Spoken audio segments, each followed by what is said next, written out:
Have you ever thought about where your produce comes from? Most grocery chains receive produce from various local and national farmers. In fact, there are about 3.4 million farmers in the United States today. But of that staggering number, only 45,000 are Black farmers. At the Better Buggy, we are a proud group of Atlanta-based Black-owned farmers, selling produce locally and nationwide. Our easy-to-navigate online platform makes it easy for you to make a one-time purchase or to simplify your life by subscribing to our weekly produce box. Whichever frequency you choose, you can order with confidence, knowing you'll receive 100% organic farm-fresh produce. If you're looking for a thoughtful gift for a loved one that they'd actually find useful, be sure to pop by our online store where you can snag a gift card your recipient can use to order their own produce and t-shirts. Ready to start supporting local Black-owned farms and making healthier food decisions? Visit thebetterbuggy.com now to start shopping. Ladies and gentlemen, if you watch my live stream that I did back during Black History Month, I went over how the Catholic school began. It began through slave trading, and the slave trading was done by nuns, and they raised the money to build all of these Catholic schools. So when you drive past a Catholic school, just think about it is steep in slavery. And I'm not surprised that these schools are falling faster than any other school in the country. I'm not surprised. You didn't have a humble beginning. You had a beginning steeped in slavery. So I'm not surprised that it's in bad shape now.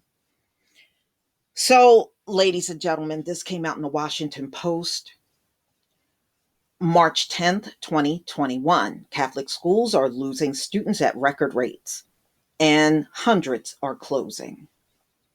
Catholic schools across the country are struggling to keep the doors open after the pandemic year that left many families unable to pay tuition and the church without extra funds to cover the difference. At least 209 of the country's nearly 6,000 Catholic schools have closed over the past year, according to the National Catholic Educational Association. More closures are expected this summer, and some schools have taken to GoFundMe in an effort to stay open. Nationwide, Catholic schools have fell 6.4% at the start of the year, the largest single decline since the NCEA began tracking such data in the 1970s. Urban dioceses have been especially hard hit.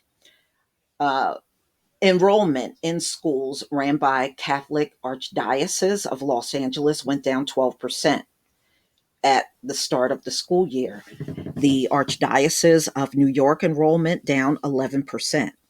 While enrollment has been falling for decades, the pandemic has added to challenges schools are already facing. Catholic education leaders said the percentage of population that identifies as Catholic has fallen, especially in the Northeast and Midwest. Charter schools and homeschooling networks now attract students who might once have gone to Catholic schools.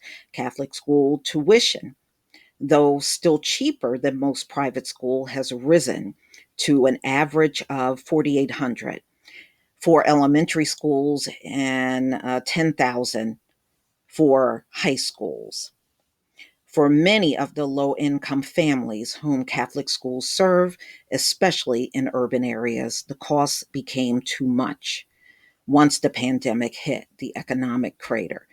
Boston, 11 of the 111 schools in the Archdiocese closed this year. They are serving populations that were hardest hit by the economic shutdown, said Tom Carroll, superintendent for the Archdiocese of Boston.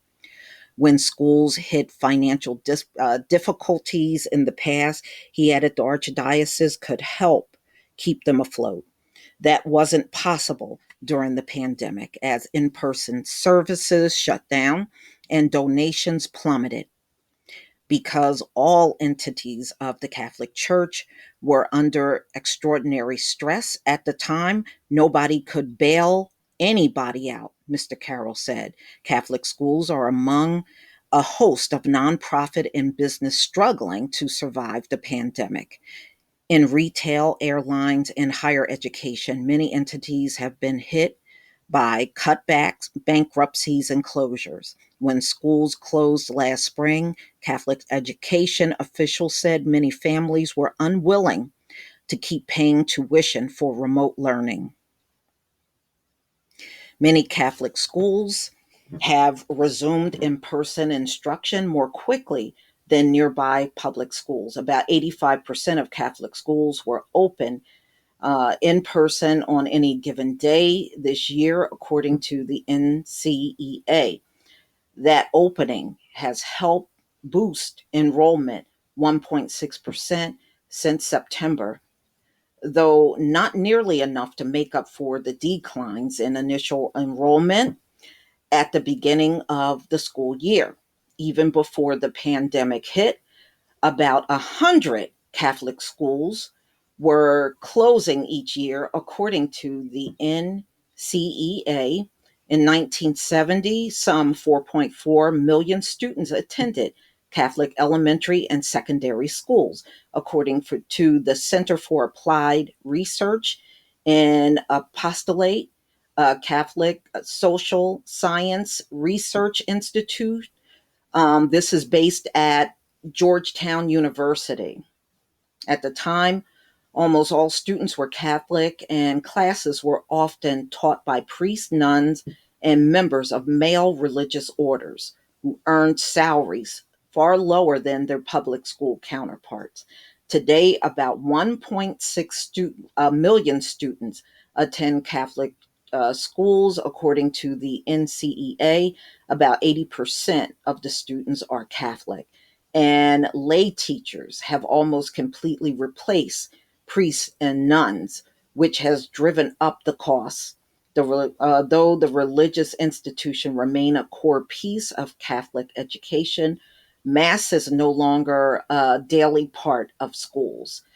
Education is not simply about educating a mind, but is about forming a human spirit. Paul Escala, superintendent of the Los Angeles Archdiocese Schools, said of the system's mission. So, ladies and gentlemen, according to the data that they have in the United States, the Catholic school makes up 20% of schools in the US.